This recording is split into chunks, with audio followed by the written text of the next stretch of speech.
Bismillahirrahmanirrahim. Assalamualaikum warahmatullahi wabarakatuh. Alhamdulillahilladzi arsala rasulahu bil huda wa dinil haqq liyudhhirahu 'alad dini kulli wa kafaa billahi shahida. Asyhadu an la ilaha illallah wahdahu la syarikalah wa asyhadu anna Muhammadan abduhu wa rasuluh. Allahumma salli ala sayyidina Muhammad wa ala alihi wa sahbihi ajma'in. Amma ba'd.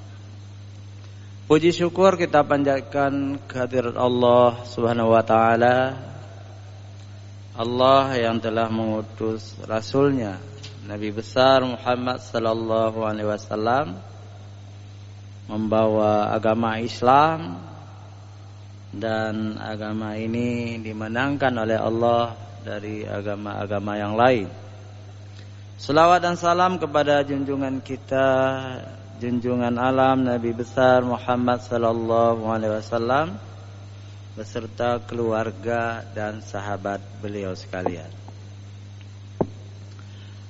Hadirin wal hadirat sidang jamaah subuh Masjid Raya Baitur Rahman, para mustami radio yang turut menyiarkan secara langsung ceramah di Masjid Raya Baitur Rahman, juga pemirsa Masjid Raya TV, ada di YouTube sekarang sedang siaran langsung. Perlu saya sebutkan beberapa masjid atau menasah yang juga ada komunikasi dengan kita. Yang pertama, Masjid Raja Gurah Pekanbadak. Itu dihidupkan di masjid itu sehingga seluruh kecamatan Pekanbadak itu bisa mendengar. Yang kedua, Masjid Lutu Sibre juga disiarkan secara langsung. Demikian dilaporkan oleh Bapak Mukim, Bapak Cengkuali kepada kami. Yang luar biasa, yang sangat jauh, Masjid Kurung Sabi, Aceh apa nih? Aceh Barat, juga di situ ada Tengku Ilyas, pengurus masjid, katanya selalu dihidupkan sehingga seluruh wilayah itu juga mendengar di radio. Jadi alhamdulillah, sebenarnya banyak sekali, cuma yang ada komunikasi lah kita sebut. Jadi termasuk yang lain-lain juga. Alhamdulillah, pagi ini kita sudah berada di tanggal 30 Safar, Artinya besok sudah tanggal 1 Rabiul Awal. Bulan Rabiul Awal adalah bulan yang mulia juga, karena tanggal 12 Rabiul Awal adalah hari lahirnya junjungan kita Nabi besar Muhammad sallallahu alaihi wasallam tahun 571 Masehi. Jadi ada juga yang menyebutkan tahun 570, tapi ada juga yang menyebutkan 571. Rasulullah lahir bulan Rabiul Awal tanggal 12 Rabiul Awal tahun 571 Masehi, atau juga dikenal dengan tahun gajah. Tahun gajah. Kenapa disebut tahun gajah? Karena tahun itu juga tentara dari Yaman yang dipimpin oleh Panglima Abraha ingin menghancurkan Ka'bah di Mekah karena iri hati, dengki, juga karena faktor-faktor ekonomi. Jadi mereka ingin menghancurkan Ka'bah. Orang-orang Yaman waktu itu beragama Kristen. Jadi Abraha itu beragama Kristen. Sedangkan orang-orang Mekah justru penyembah berhala. Penyembah berhala. Agama orang Mekah itu agama Lata dan Uzza, menyembah patung. Kenapa dalam peristiwa ini seolah-olah Allah berpihak kepada penyembah berhala orang Mekah, sedangkan orang Kristen yang mengenal Allah walaupun mereka itu sudah mensyarikatkan Allah, Allah tidak membelanya. Jadi jawaban kita, Allah bukan membela orang-orang musyrik Mekah, bukan. Tidak ada urusan dengan penyembah berhala. Penyembah berhala itu tidak dicintai oleh Allah. Tetapi Allah memuliakan rumahnya. Jadi Ka'bah itu rumah Allah, Baitullah, yang telah dibangun sejak Nabi Adam alaihissalam. Kemudian batu Hajar Aswad itu dari surga diturunkan oleh Allah. Dan memang pernah Ka'bah itu dikuasai oleh orang-orang musyrikin, oleh penyembah-penyembah berhala. Itu memang pernah. Tetapi Ka'bah itu tetap rumah Allah. Pernah tenggelam, hilang oleh gurun pasir, oleh gunung pasir. Ada banjir besar, ada topan di zaman Nabi Nuh, ya, sehingga tenggelam bangunan itu. Tetapi Allah menyuruh Rasulnya yang lain. Jadi Nabi Ibrahim dengan Nabi Ismail untuk membangun kembali Ka'bah. Itu rumah Allah. Nah, ketika mau dihancurkan oleh manusia, oleh orang-orang Kristen dari Yaman itu, tentara Abraha, Allah membela rumahnya. Bukan karena Allah menolong orang-orang Mekah yang menyembah berhala, bukan. Tapi Allah yang pertama membela rumahnya, jangan dihancurkan oleh orang-orang kafir Kristen dari Yaman. Itu yang pertama. Yang kedua adalah Allah punya rencana. Rencana Allah itu tidak bisa dibatalkan oleh manusia, oleh makhluk. Allah ingin mengutus seorang rasul, rasul terakhir. Di situ akan lahir seorang calon rasul. Itulah tahun itu lahirnya junjungan kita Nabi Muhammad sallallahu alaihi wasallam. Dan rumah Allah itu Baitullah nanti akan diwarisi oleh Nabi terakhir dan dengan agama baru, yakni agama Islam. Maka tidak berhasil oleh orang-orang kafir untuk menghancurkan Ka'bah. Dan sejarah ini diabadikan oleh Allah Subhanahu wa taala di dalam Al-Qur'an. Surah Al-Fil. Surah Al-Fil. A'udzu billahi minasyaitonir rajim. Bismillahirrahmanirrahim. Alam tara kaifa fa'ala rabbuka bi ashabil fil. Alam yaj'al kaidahum fi tadlil. Wa arsala 'alaihim tayran ababil tarmihim bihijaratin min sijil faj'alahum ka'asfin ma'kul. Cuma 5 ayat itu diabadikan oleh Allah di dalam juz amma.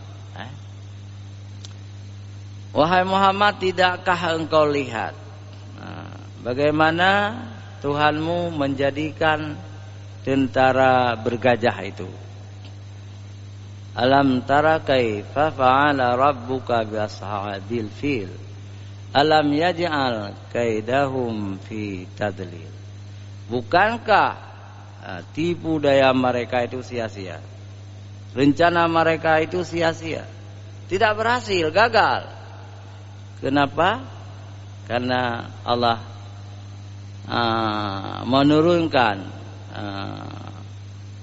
alam tara kaifa fa'ala rabbuka bi ashabil fil alam yaj'al kaidahum fi tadlil wa arsala 'alaihim thayran ababil. Dan kami turunkan burung ababil yang berbondong-bondong sangat banyak, hitam langit Mekah,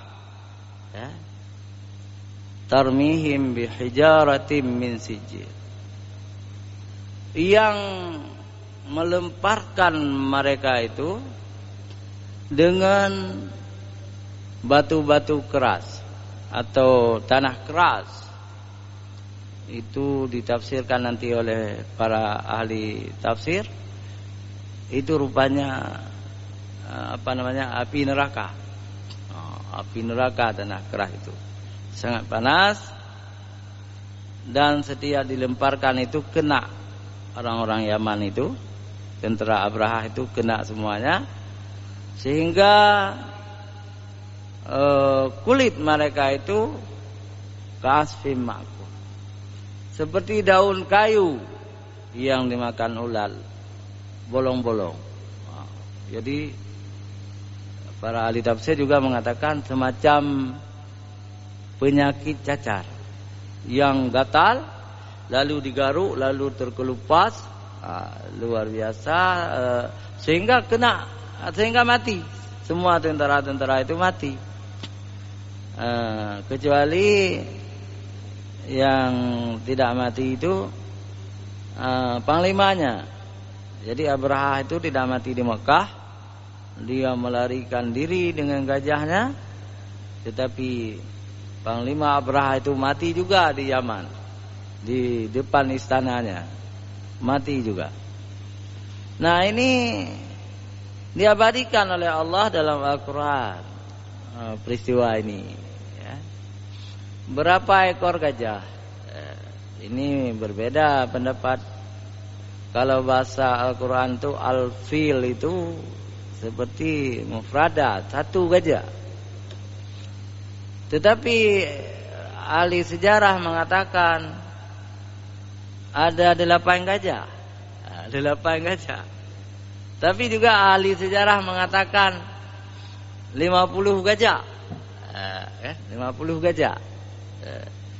Wallahu a'lam. Yang jelas diabadikan oleh Allah menjadi satu surah, surat Al-Fil, surat gajah, yang terdiri dari 5 ayat. Faja'alahum ka'asfim ma'kul, itu yang terakhir. Nah, maka dijadikan oleh Allah kulit mereka itu, tubuh mereka itu seperti daun kayu yang dimakan ulat. Hadirin wal hadirat yang dirahmati Allah Subhanahu wa taala, sebenarnya kalau manusia ingin mendapat hidayah Allah, cukup dengan bukti yang ada di sekeliling Ka'bah itu. Untuk mereka masuk Islam, untuk mereka beriman dengan agama Muhammad. Nah, yang pertama, seluruh manusia di muka bumi ini, termasuk orang komunis, mereka mengakui Adam dan Hawa itu manusia pertama. Orang komunis mengakui. Nah, kalau mereka ingin mencari agama nenek moyang mereka, Nabi Adam itu agama tauhid. Nah, istrinya Siti Hawa itu agama tauhid. Maka seharusnya mereka juga semua beriman. Lalu mereka harus mencari di mana kuburan Nabi Adam, di mana aktivitas Nabi Adam setelah diturunkan ke dunia. Jadi aktivitas Nabi Adam setelah diturunkan ke dunia adalah sekeliling Ka'bah. Walaupun ada cerita Nabi Adam diturunkan di Thailand, Pulau Thailand, sekarang sebuah negeri sendiri. Ada cerita Nabi Adam diturunkan di India, tetapi yang paling kuat justru itu tidak benar. Nabi Adam diturunkan oleh Allah di Mekah dan aktivitasnya juga di Mekah. Istrinya di mana diturunkan? Di Jeddah. Apa arti Jeddah bahasa Arab? Nenek perempuan. Dan kuburan Siti Hawa sekarang ada di Jeddah. Di mana kuburan Nabi Adam? Memang banyak, Di Sri Lanka ada satu kuburan Nabi Adam. Di India satu. Tetapi menurut hadis sahih, Nabi Adam kuburannya di bawah Ka'bah. Kita pegang yang di bawah Ka'bah. Kenapa? Karena memang di situ aktivitasnya. Beliau yang membangun Ka'bah pertama. Beliau yang menjadi imam besar pertama di Masjidil Haram itu. Untuk apa kita percaya yang tidak jelas? Kita percaya di India, kita percaya di Sri Lanka tanpa dalil.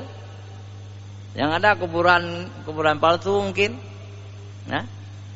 Sejak zaman dulu orang suka bikin kuburan palsu, sampai sekarang orang suka bikin kuburan palsu.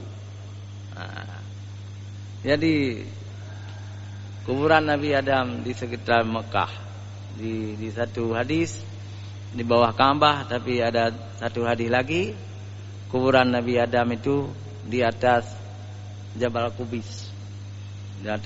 Sekarang tidak ada lagi juga, karena di atas Jabal Qubis itu istana raja.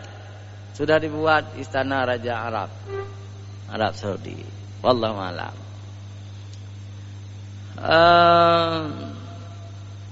Kita yakin Nabi Adam itu di sekitar Ka'bah di Mekah, bukan di Sri Lanka yang agamanya agama non-Islam, juga bukan di India yang agamanya juga bukan non-Islam.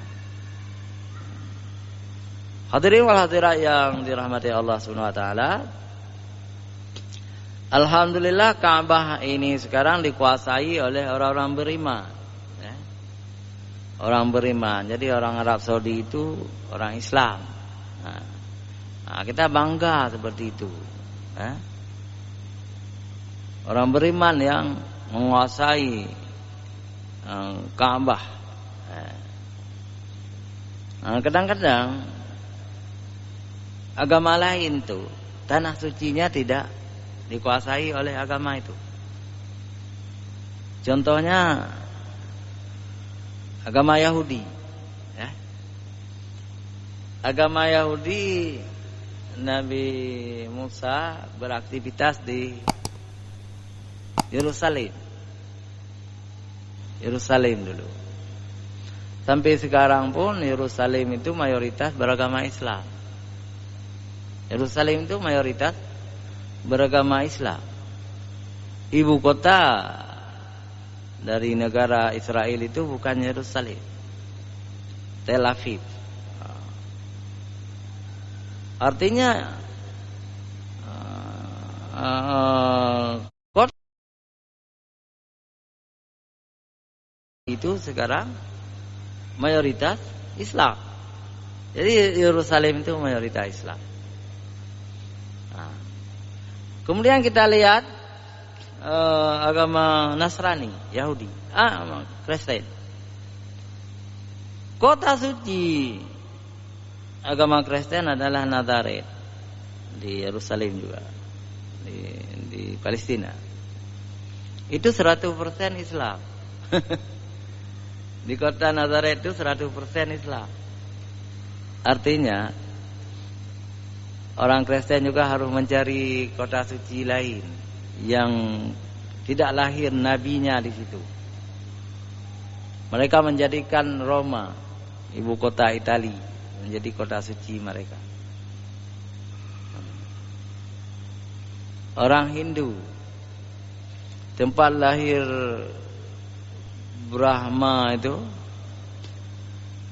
itu di sebuah kota namanya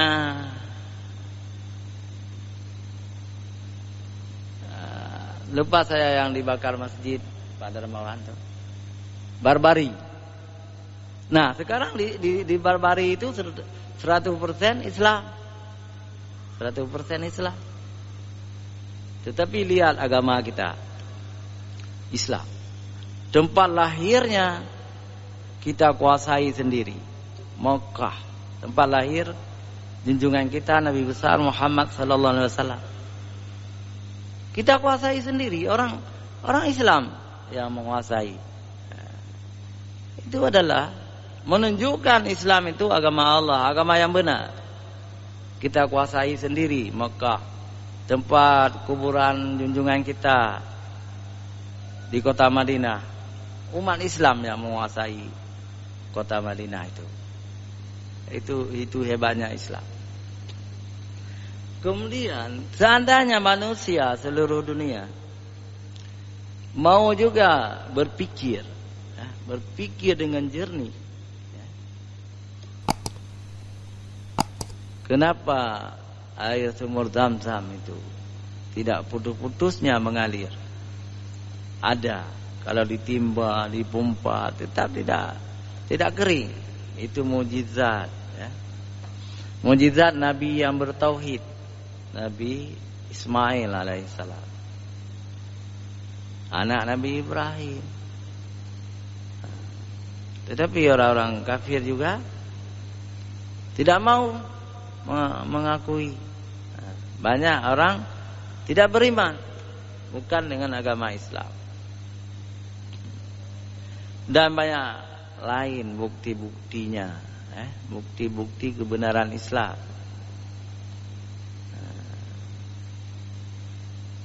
Tapi itulah, rupanya hidayah ini milik Allah Subhanahu wa taala.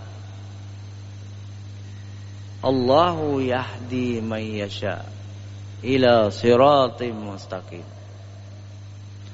Allah menunjuki siapa yang dikehendakinya. Siapa yang dikehendakinya? Ila siratim mustaqim, ke jalan yang lurus. Jalan Islam, siratal mustaqim. Jalan yang lurus, jalan Islam. Jadi banyak manusia tidak mau masuk Islam, tidak mau beriman, karena tidak dikehendaki oleh Allah. Kadang-kadang aneh. Alhamdulillah di Aceh tidak ada. Di Jawa, di India, itu ulama pindah agama.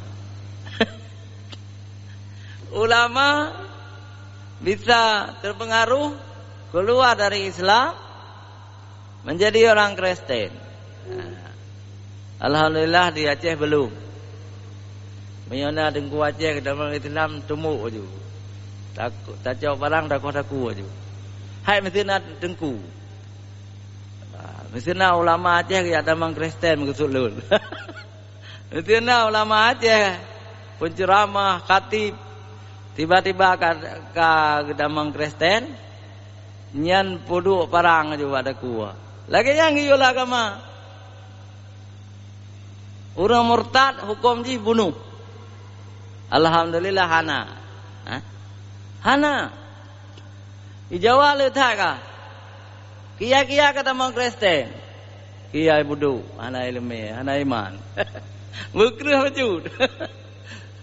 Masa kia ada orang Kristen? Di YouTube itu banyak kali. Ya Allah. Kan susah, sedih kita. Di India juga sejumlah ulama masuk Kristen. Naudzubillah min zalik. Jadi saya mencoba mencari adakah orang Aceh yang ulamanya, yang tengku masuk Kristen tidak ada. Sejak zaman dulu sampai sekarang. Sudah kita dijajah oleh Belanda. Belanda itu memang mengajak orang masuk Kristen. Mengajak orang masuk Kristen. Portugis juga begitu. Tapi alhamdulillah tidak ada ulama Aceh yang masuk Kristen. Di Jawa itu ada Kiai Sadrah.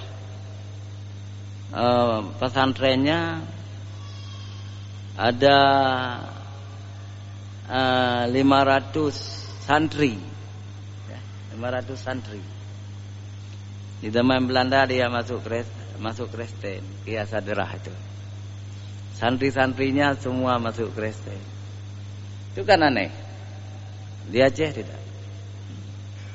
Ini keunggulan tauhid di Aceh. Tetapi sekarang ada anak-anak muda yang terpelajar, yang sekolah di Amerika, yang sekolah di luar, anak Aceh masuk Kristen. Itu juga kita sayangkan. Kenapa masuk Kristen? Itu kan kafir. Orang-orang kafir akan masuk neraka dan akan dibangkitkan oleh Allah di hari akhirat nanti dalam keadaan buta. Itu kan gawat orang kafir itu. Wa nahsyuruhu yaumal qiyamati a'ma. Akan dibangkitkan dalam keadaan buta. Jadi orang-orang kafir itu bertanya kepada Allah, ya Allah, kenapa kami dibangkitkan dalam keadaan buta? Padahal dulu kami bisa melihat. Waktu di dunia bisa melihat. Kenapa sekarang kami buta? Allah menjelaskan kepada mereka karena mereka itu tidak beriman kepada ayat-ayat Allah. Tidak beriman kepada Al-Quran, kepada hari kiamat. Maka rasakan sekarang kalian itu dalam keadaan buta. Hebat kali misalnya Presiden Amerika, Presiden ini, Presiden itu, pemain bola ini, pemain bola itu, bintang film Hollywood. Padahal mereka itu kafir misalnya kan. Waktu bangkit hari akhirat nanti dalam keadaan buta. Yang tidak buta hanya orang beriman, orang Islam. Mudah-mudahan kita jangan buta. Kalau kita tidak buta, ada kemungkinan kita masuk surga. Ketika masuk surga, yang pertama kita akan melihat keindahan surga yang luar biasa. Kecantikan bidadari-bidadari yang luar biasa. Sungai-sungai surga yang mengalir luar biasa. Batu-batu sungai yang luar biasa. Dari batu-batu alam, batu-batu puala. Dari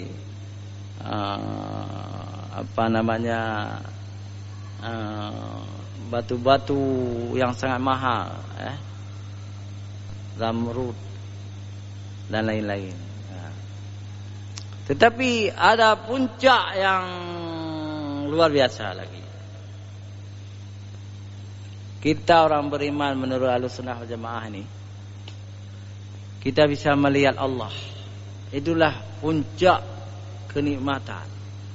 Ketika kita melihat Allah secara terang.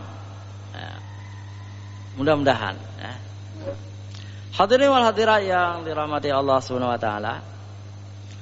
Mulai besok sudah masuk Rabiul Awal, artinya bulan Maulid.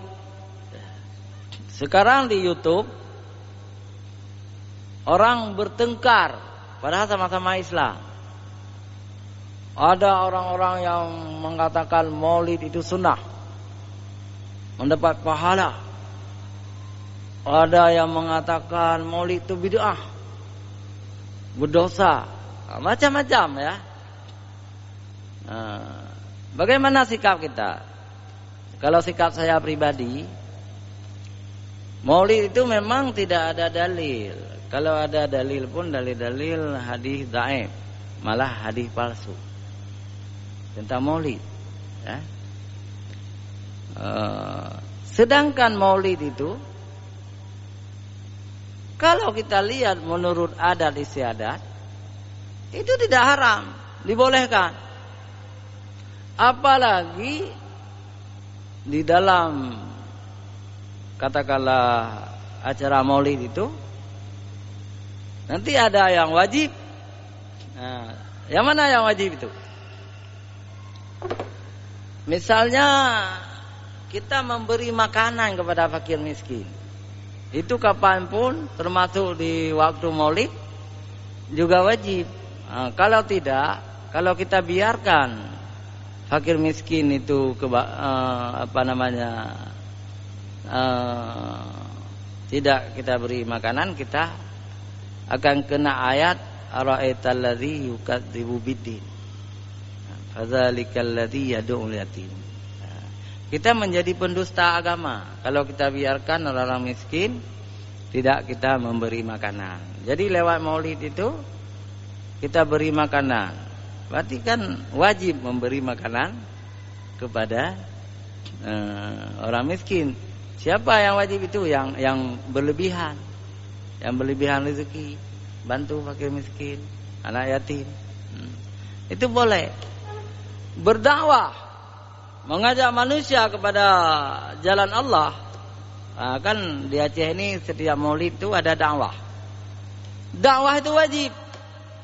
Berdakwah wajib. Nah, bagi orang-orang yang menganggap itu, saya termasuk orang yang tidak anti Maulid, ya. Karena saya berasal dari keluarga orang Aceh asli, orang kampung. Di kampung saya sejak ubud Cina Maulid tapi. Jadi misalnya ada yang anti Maulid, juga jangan kita membenci mereka.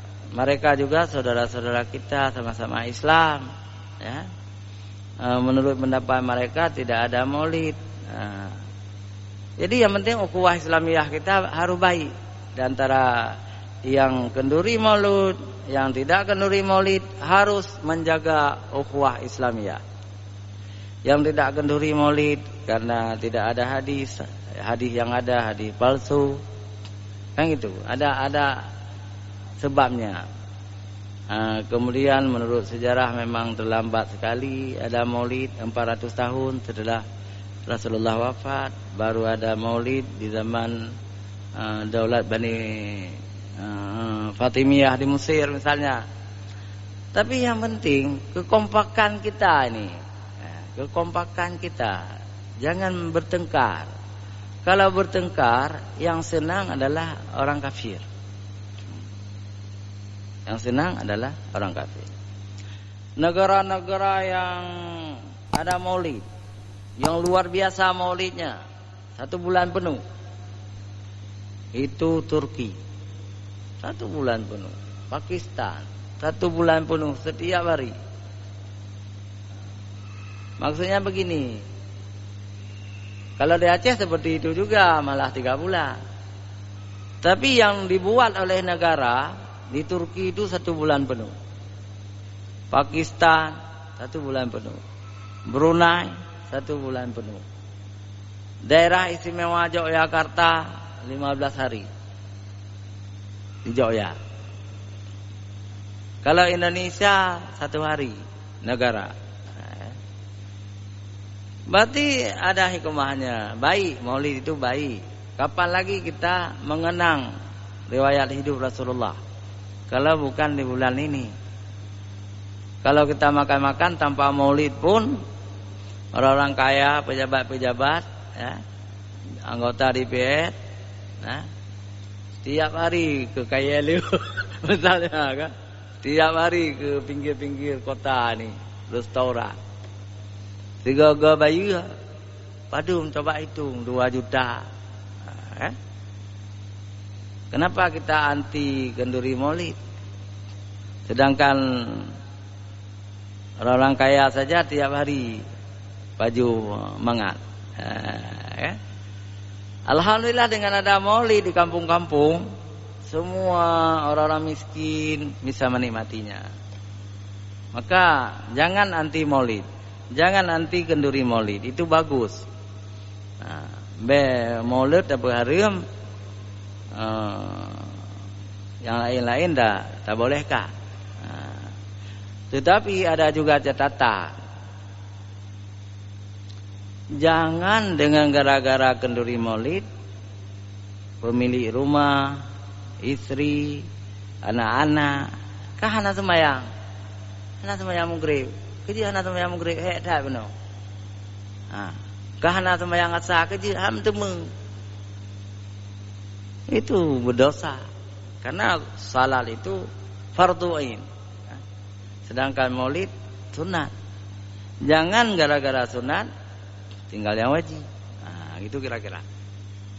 Kemudian jangan ada syirik. Bagaimana syirik? Dalam maulid ada orang-orang yang mengagung-agungkan Rasulullah berlebih-lebihan. Ada yang mengatakan padahal itu bukan dari Ahlussunnah wal Jamaah. Itu dari Syiah. Dikatakan Nabi Muhammad itu bayi Muhammad. Muhammad lahir bukan lewat farad ibunya. Tapi Muhammad lahir katanya lewat lambung, dibelah oleh malaikat. Keluarlah bayi Muhammad lewat lambungnya. Itu bukan punya Ahlussunnah wal Jamaah pendapat itu. Itu pendapat Syiah Imamiyah yang berkuasa di Iran itu. Jadi penceramah-penceramah Aceh kayak begahnya loh. Berarti hana membaca kitab atau kitab ada, kitab Syiah yang dibaca itu. Kepu dia pegang ke Nabi. Padahal rahim itu bukan tempat yang hina. Rahim itu tempat yang mulia. Para nabi juga lahir lewat rahim ibunya, manusia lahir lewat ibunya. Kecuali Nabi Adam yang tidak lahir lewat rahim. Tapi orang-orang Syiah itu mengklaim Fatimah Az-Zahra tidak pernah melahirkan lewat faradnya karena dia al-batul, selalu perawan. Jadi Fatimah Az-Zahra selalu lahir lewat pahanya. Jadi Hasan Husain, Zainab, Umi Kalsum, anak Sayyidina Ali yang lahir lewat paha. Yang kan butuh kawan awak Syiah. Tapi katanya Ahlussunnah wal Jamaah, rahim itu mulia. Namanya saja rahim. Apa arti rahim? Kasih sayang Allah kepada manusia. Bagaimana Allah menciptakan rahim? Tempat mulia, tempat kita janin itu tercipta. Lalu mengandung orang tua kita sampai 9 bulan baru lahir.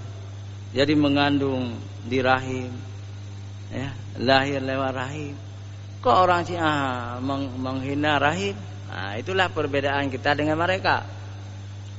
Hadirin wal hadirat yang dirahmati Allah. Yang paling penting lagi, ini yang terakhir, yang paling penting lagi bagi kita orang Aceh yang beriman ini, kita akan jadikan bulan Maulid ini yang sampai 3 bulan berturut-turut mengambil mau'izah, mengambil pelajaran.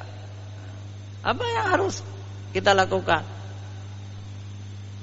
Yang pertama adalah kita harus menjadi pengikut Rasulullah, tunduk dan patuh kepada agama yang dibawa Rasulullah, mencintai Rasulullah, mencintai sahabat Rasulullah, mencintai orang-orang beriman. Itu tujuan Maulid. Jadi kon punya bahasa Aceh kon raya mulut, mulut babah. Mana ada debu aja makanan rohani kosong. Jangan begitu. Makanan rohani lebih penting dari makanan mulut itu. Insyaallah ya. Insyaallah orang-orang yang beriman akan mengambil pelajaran dari peristiwa Maulid, sedangkan orang-orang tidak beriman tidak mendapat apa-apa. Kita harus mendapat hidayah itu, hidayah agama Islam, ajaran Rasulullah yang murni, ya.